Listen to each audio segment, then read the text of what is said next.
చివరిగా చంద్రశేఖరరావు గారికి మాత్రం ఒక మాట చెప్తున్నా, అసెంబ్లీకి రా స్వామి, రా వచ్చి కూర్చుందాం రా.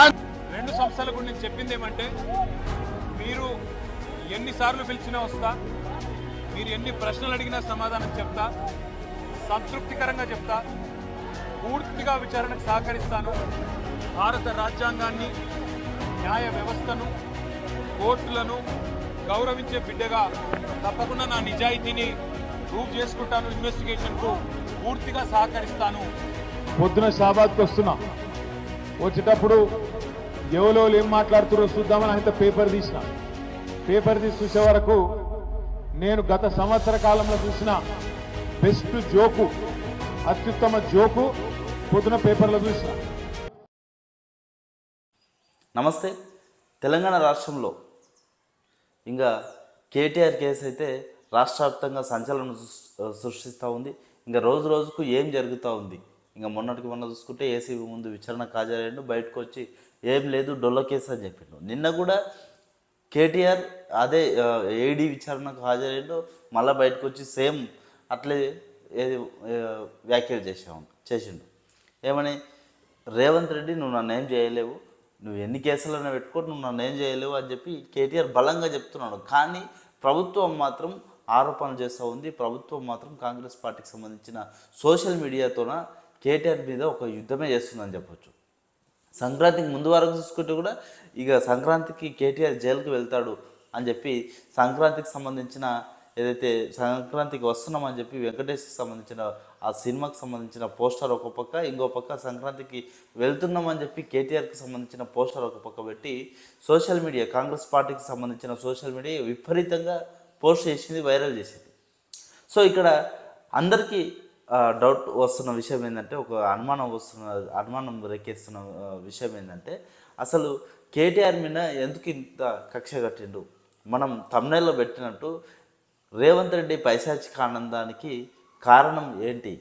కేటీఆర్ మీద కక్ష సాధింపు చర్యలకు కారణం ఏంది? అసలు రేవంత్ రెడ్డి ఏం కోరుకుంటూ ఉన్నాడు? అసలు రేవంత్ రెడ్డికి ఏం కావాలి? సింపుల్ ఒకటే, రేవంత్ రెడ్డికి ఏం కావాలి? సో గతంలో రేవంత్ రెడ్డి కొన్ని మాట్లాడిన ప్రెస్ మీట్లలో కావచ్చు, వివిధ సభలలో కావచ్చు, ఏం మాట్లాడిందో ఒకసారి చూసే ప్రయత్నం చేద్దాం. ఈ రాష్ట్రం అభివృద్ధి పదం వైపు తీసుకెళ్లాల్సిన అవసరం లేదా? రైజింగ్ తెలంగాణ రైజింగ్ అనే పదాన్ని మనం ముందుకు తీసుకెళ్లాల్సిన అవసరం లేదా? మీకు బాధ్యత లేదా? ప్రభుత్వం అంటే కేవలం 65 మంది కాంగ్రెస్ పార్టీ శాసనసభ్యులేనా? ప్రభుత్వం అంటే 119 మంది శాసనసభ్యులు కలిస్తేనే ప్రభుత్వము. ఒకరొకరికి ఒక్కొక్క బాధ్యత ఇచ్చిండ్రు. విధానపరమైన నిర్ణయాలు చేసే బాధ్యత మాకు ఇచ్చిండ్రు. దాన్ని విశ్లేషించడం ద్వారా సలహాలు సూచనలు ఇవ్వాల్సిన ప్రధాన ప్రతిపక్ష పాత్ర మీకు ఇచ్చిండ్రు.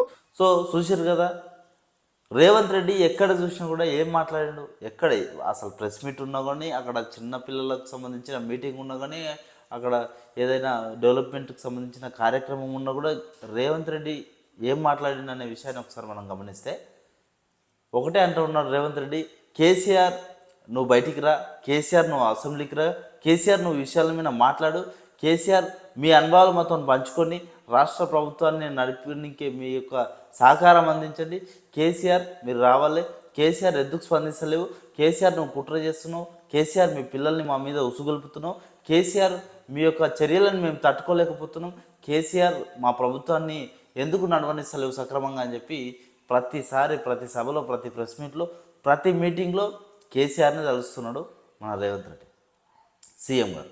సో ఇవన్నీ వ్యవహారాలు చూస్తూ ఉంటే సీఎం రేవంత్ రెడ్డికి ఎట్లయినా కానీ, ఏమైనా కానీ సీఎం రేవంత్ రెడ్డి ఏమనుకుంటూ ఉన్నారంటే, ఏదైనా కానీ అసలు ఇంకా 100 అక్రమ కేసులైనా బనాయించినా పర్లేదు, కానీ కేసీఆర్ని మాత్రం బయటికి తీసుకురావాలి. ఈ ఎంత కుట్రలో భాగంగా ఈ వ్యవహారం అంతా చూస్తూ ఉంటే ఏమనిపిస్తూ ఉన్నదంటే, రేవంత్ రెడ్డి ఒకటే అనుకుంటూ ఉన్నాడు, కేసీఆర్ ఎట్లయితే బయటకు వస్తాడు. ఈవెన్ ఒకవేళ ఇప్పుడు కేటీఆర్ఏ కనుక లోపలికి వెళ్ళింది అనుకుందాం, ఒకవేళ అక్రమ కేసో లేకపోతే దాంట్లో విచారణలు నిజమని తెలియదు తర్వాత సంగతి, కేటీఆర్ని కొన్ని రోజులు హోల్డ్ ఆన్ చేస్తే, కొన్ని రోజులు స్టాప్ చేస్తే, కేటీఆర్ని బయటికి రాకుండా కొన్ని రోజులు స్టాప్ చేస్తే ఫర్దర్గా హరీష్ రావు ఒకడు ఉంటాడు, హరీష్ రావును కూడా హోల్డ్ చేస్తారు, లేకపోతే హరీష్ రావుతో పాటు అయితే ఇంకా ఒక ముఖ్యమైన నాయకుడు అయితే కావాలి 100%. సో అప్పుడు కేటీఆర్ని హోల్డ్ చేస్తే కేసీఆర్ బయటకు వస్తాడు అనే ఒక అపోహ పెట్టుకొని అనే ఒక ఆలోచనతోన రేవంత్ ప్రభుత్వం ముందుకు నడుస్తుందని చెప్పి అనుకుంటా ఉన్నారు ఈరోజు. ఎందుకంటే రేవంత్ రెడ్డి ప్రతి సభలో కేసీఆర్ రావాలి అని చెప్పి అంటున్నాడు. కేసీఆర్ మాట్లాడాలి, కేసీఆర్ ఎందుకు ఒక్కసారి అసెంబ్లీకి రాస్వామి అని చెప్పి అడుక్కున్నాడు ఒకనొక సమయంలో. సో ఎంత వ్యవహారం చూస్తూ ఉంటే రేవంత్ రెడ్డి కళ్ళలు గంట ఉన్నారు, నిద్రల్లో కూడా కేసీఆరే కళ్ళలోకి వస్తున్నాడు. అసలు కేసీఆర్ వ్యూహం ఏంది, కేసీఆర్ ఎందుకు బయటకు వస్తలేడు? దాదాపు 10 ఏళ్ళు పరిపాలించిండు కేసీఆర్.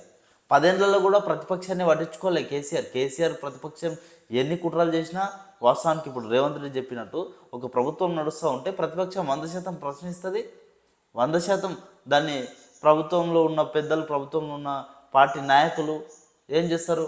ప్రతిపక్షాలు మాట్లాడిన ఈ యొక్క మాటలని కుట్రనో లేకపోతే ప్రజలను తప్పుదో పట్టిస్తున్నారు, లేకపోతే రకరకాల ఆరోపణలు చేస్తారు, రకరకాల వ్యాఖ్యలు చేస్తారు.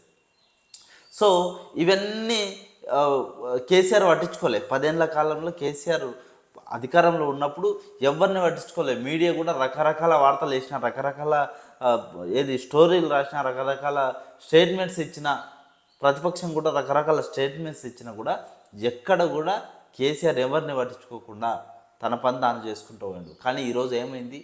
దాదాపు 10 ఏళ్ళుగా కేసీఆర్ నడిపిన రాజ్యాన్ని ఇప్పుడు 5 ఏళ్లకు రేవంత్ రెడ్డికి అప్పచెప్తే ఏమైంది? రేవంత్ రెడ్డి సారు ప్రభుత్వాన్ని నడపలేకపోతున్నాడు అనే ఒక ఆలోచన, ఒక చర్చ అనేది ప్రజల్లో జోరుగా కొనసాగుతుంది ప్రస్తుతం అయితే కూడా.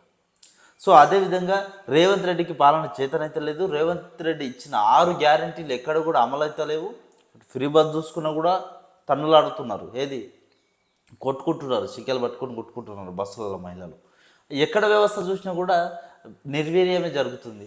కొడంగల్ విషయానికి వస్తే కొడంగల్కు 2వ సీఎంగా తిరుపతి రెడ్డి, సీఎం రేవంత్ రెడ్డి సొంత సోదరుడు తిరుపతి రెడ్డి వచ్చిండు అని చెప్పి కేటీఆర్ కానీ ఇక్కడున్న కొడంగల్కి సంబంధించిన నాయకులు కానీ ప్రతిరోజు తిరుపతి రెడ్డి ఎప్పుడు వచ్చిన ప్రోగ్రాంకి వచ్చినా కూడా ఎడ్డిస్తున్నారు ఒక రకంగా చెప్పాలంటే. ఇదే తిరుపతి రెడ్డి మొన్న ఒక పరేడ్ చేశారు, గురుకుల స్కూల్కి సంబంధించిన ఒక పిల్లలతోన పరేడ్ చేసి తిరుపతి రెడ్డి అడ్డం వస్తే పిల్లలు సెల్యూట్ చేసి ఆ ఎండలో నిలబెట్టి పిల్లలను గోసబుచ్చుకుంటున్నారని చెప్పి ప్రభుత్వానికి సంబంధించిన పెద్దలు ఎవరు మాట్లాడరా ఈ విషయం పైన? మరి ఇది కుటుంబ పాలన కాదా? అసలు తిరుపతి రెడ్డికి ఏం పదవి ఉందని చెప్పి ఇదంతా చేస్తున్నారని చెప్పి ఇట్లా రకరకాలుగా కాంగ్రెస్ పార్టీ అధికారంలో ఉన్నప్పటికీ కూడా ప్రతిపక్ష హోదాలో బీఆర్ఎస్ పార్టీ అయితే ఫుల్ ప్లెడ్జ్గా రేవంత్ రెడ్డిని ఇరికాటంలో పెడుతున్నది, రేవంత్ రెడ్డిని ఎప్పటికప్పుడు సతాయిస్తుందని చెప్పొచ్చు. సో ఇవన్నింటిని తట్టుకోలేకనే అసలు కేసీఆర్ వస్తే బయటికి ఏం జరుగుతుంది, మరి కేసీఆర్ ఎప్పుడు వస్తారు బయటికి అనేది వెయిట్ చేయాల్సిన పరిస్థితి ఉన్నది. ఆయన వ్యూహంలో ఉన్నాడా లేకపోతే ఆయన రెస్ట్లో ఉన్నాడా తర్వాత విషయం. ఇదే కాంగ్రెస్ పార్టీ నాయకులు చెప్తారు, ఒక్కోసారి కారు తుప్పు పట్టింది, దాంట్లో ఇక పెట్రోల్ వేసినా కూడా నడవదు, ఇక అది కారు గేర్లు మారే పరిస్థితి లేదు, కారుని ఇనుప సామాన్కి అమ్మాల్సిందని చెప్పి ఇదే రేవంత్ రెడ్డి అన్నాను గతంలో కూడా.